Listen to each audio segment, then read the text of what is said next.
Oh, Jesus, here's a big question. Will I ever get laid? All right, dear Bill, I'm currently in an emotional quandary.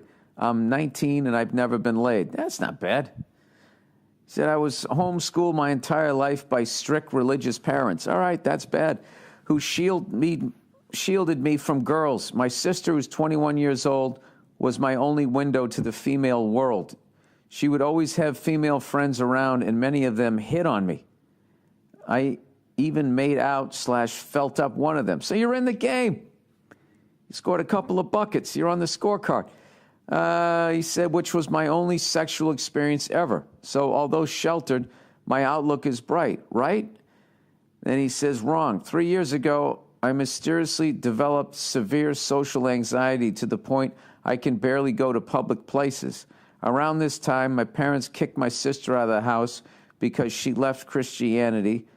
Oh, yeah, that's inevitable. So she moved in with a friend. So now not only am I paralyzed with anxiety, but now the well has dried up since she left and I have no female circulating around in my life. This is how my life has been since 2013, and I don't know how many more years of it I can take. I'm not at the point where, I think you meant to say I'm now at the point, right? Where, what do I do? I would deal with your social anxiety first. I mean, your parents allow you to go outside, right? So what I would do is you just give yourself some small goals. Just go out, go to the store, go buy something and come home. That's it. Do that. You just gradually increase. It's like flying.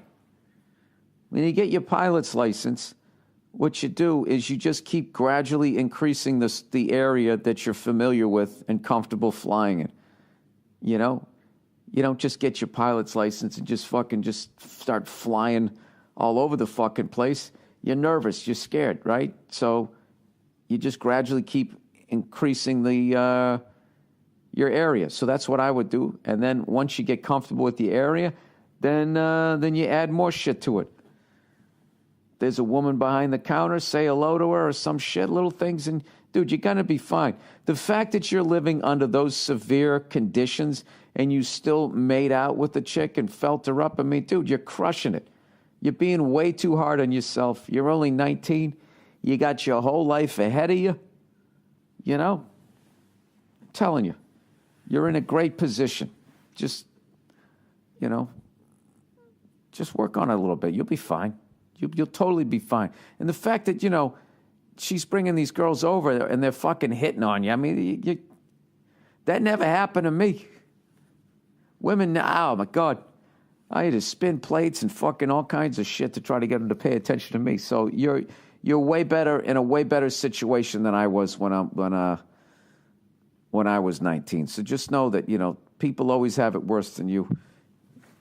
Just go easy on yourself. You'll be fine. You'll be fine. Probably get laid by the time you're fucking 20. Just go out and say hello to people, right? You got women coming over, throwing themselves at you. I mean, am I supposed to feel bad for you? I want to be you. You're 19 and you got women hitting on you. Dude, you're a fucking rock star. All right, tired of lying. Hey, Billy Nutbuster. Here's my situation. I've been mildly depressed. Jesus Christ, here we go. Everybody's having a problem this week. I've been mildly depressed for my whole life and struggled with an identity crisis since my early teens. What the fuck is an identity crisis? Hang on a second.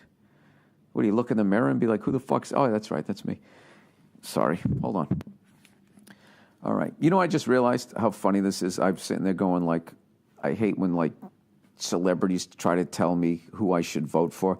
And here I am fucking giving you guys advice. But don't you guys ask me for advice because you think, I'm going to say something stupid? This is just part of your entertainment, isn't it? All right. Identity crisis. The term identity crisis, coined by the psychologist Erik Erikson. That's a real name. My name's Bill Bilson. This is my buddy here, Pete Peterson. Means the failure to achieve ego identity during adolescence. Well, what the fuck does that mean? You don't achieve ego identity.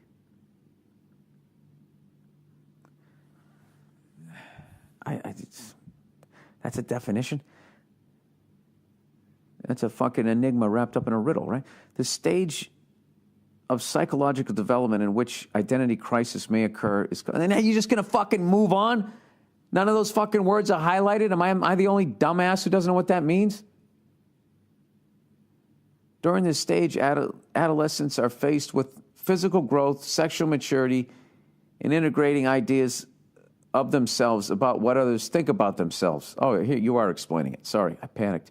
Adolescents, therefore, form their self-image and endure the task of resolving the crisis of their basic ego identity. Oh, so it just means you're trying to figure out who you are. Well, who the fuck knows that at that age? All right. Let me get back to the fucking question here. Well, where's the question? I didn't open a new window? Oh, boy. All right, here we go. I've been struggling with identity crisis since my early teens. All this thanks to my shitty upbringing. I am Canadian, but growing up, I've always been fascinated with American culture and so on. So and our bacon, dude. Our bacon, say what you want about, our foreign policy. You can't fuck with our bacon. So some years ago in my late teens, I'm now 27, I began to cultivate this lie that I was American.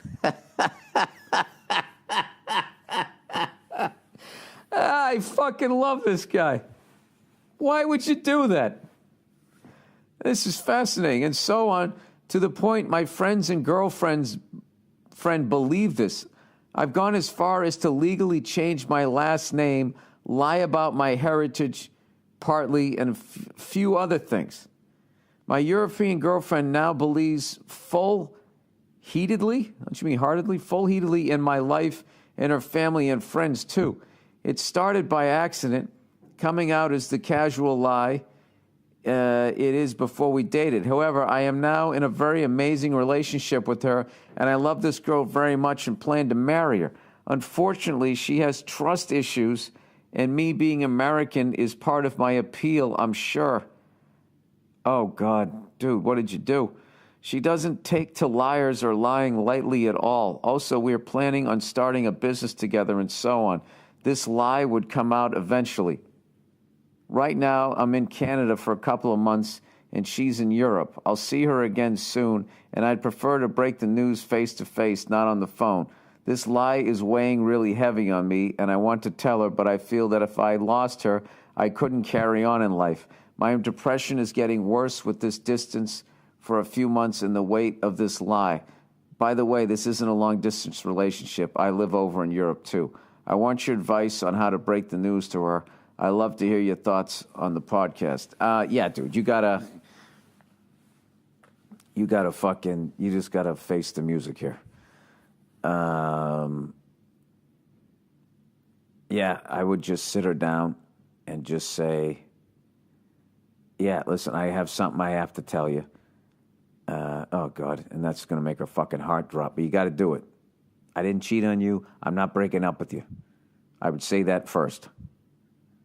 Okay? It's, something about me. I don't have cancer. And you just you'd be like, what the fuck is it?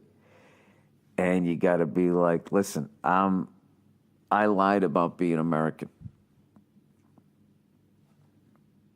There you go. And then it's out there.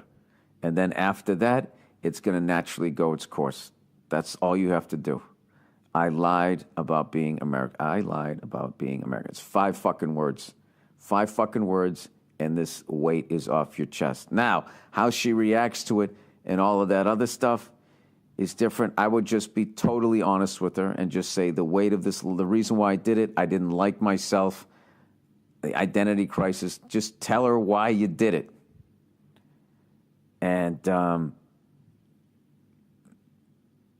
I don't know what you do after that, other than just wait to see her reaction to it. I knew somebody one time that lied about their age, and It was nuts. He was dating this person for a number of years, and she was much younger. So he started out the relationship by saying he was younger. And then I remember, like, when he started introducing her to us, the few times he did, he was going like, listen, he'd be like, we went to high school together, but we didn't graduate in 1987. We graduated like 1993.